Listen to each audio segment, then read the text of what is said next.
Welcome to the Unstuck Podcast. I'm your host, Drew Koss. Have you ever thought to yourself, what if people actually don't like me? What if they don't like my offer? What am I going to do?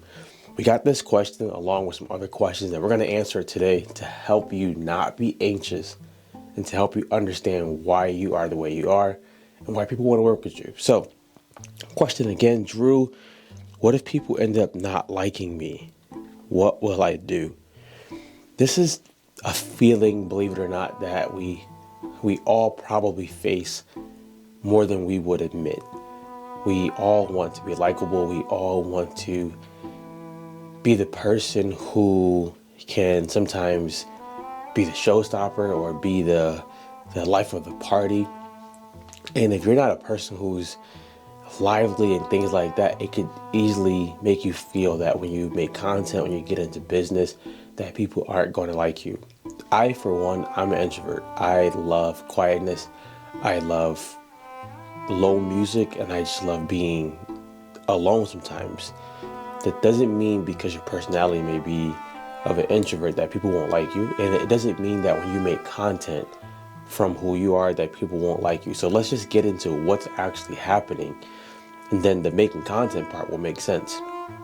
Usually I ask people when they have a question like this is, do you like yourself? And you'd be amazed at the answers where most people don't even like themselves. So it's really, really hard to convince an audience or convince other people to like you when you don't like you. And I asked them to point out the things that you do like about yourself. If it's physical, if it's mental, if it's spiritual, point those things out. And you'd be amazed how somebody else is drawn towards the same thing that you're drawn towards. We oftentimes get into a place of comparing ourselves so much that we don't realize we're great people without having to be the same as somebody else. So here are some actionable things that you can do to see if someone actually likes you when it comes to content. Put out everything that you want. There's no right or wrong. You're trying to see how you feel making the content. You're trying to see what type of people are going to be gravitating towards it. Whenever you are putting out content, if you're doing it for a business, you want to be talking about the solutions that your business gives. You want to be talking about the problems that people have that they may not know about. How you do the content is usually the thing that people are worrying about. Yes, I'm going to always say go video first, but you can put carousels, you can put posts, you can put blogs, you can put whatever you want on it.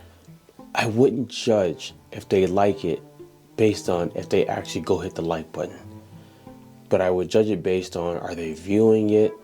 Are they engaging with it? And heck, you can even ask people, is this the type of content you guys like? The danger with that is if you only make it for them only, and you don't enjoy some of it, you're going to be pulling from a deficit. The other part of why I tell people or tell entrepreneurs who are putting out content in business, if you worry only if they like you and you don't like you, there's always going to be like some tension or some war when you put out content. None of it is going to flow. None of it's going to feel authentic. It's going to feel like you're becoming somebody else. Like, it would be crazy if I tried to be Myron Golden right now. He's a great, I love Myron Golden with a deep passion, love him. But I'm not him, so I can't do things how he does. I can't do content how he does. If you like you and you're putting content out from an authentic place for your business, then that's all you can do.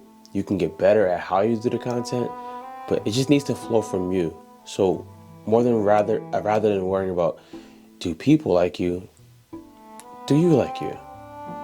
If you like you and you love you, the people who are drawn to you, the people who are supposed to work with you, they're going to find you. Allow yourself to take the pressure off of needing to show up perfect, right? Needing to be perfect on camera. I remember one time, this was so bad. I was shooting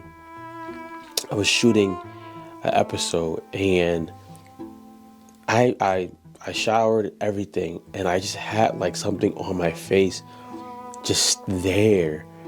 And I was so deep into the episode that I realized I can stop this whole thing and then start over, or I can let the world know that I'm not perfect.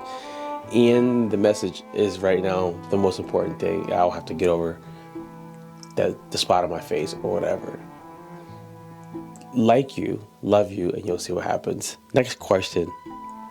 Drew, how do I use content? How do I make content if it's talking about the Bible? This is a cool topic. Cool topic. How do I make content if it's talking about the Bible? Well, I'll ask the question first. Are you making content to get people to read the Bible, or for you to just let them know that you know about the Bible? Two different angles. I'll go with the first angle.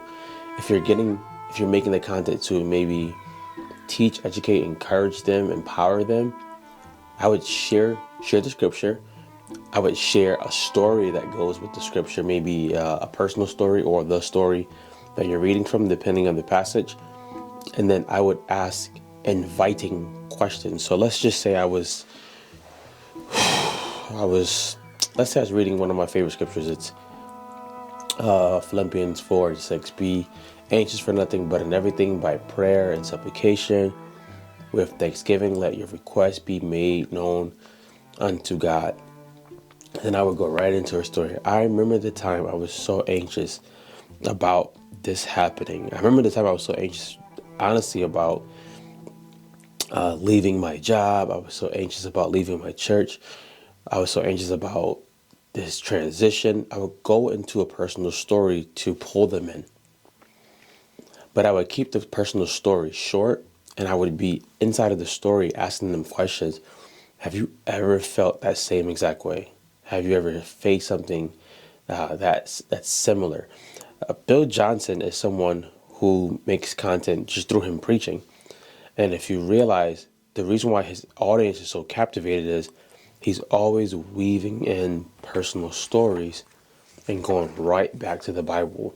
So it keeps people very, very interested. It's actually a tactic of Jesus when he taught in parables. He told stories to keep their interest, and then he brought in like the gems and the jewels of the gospel.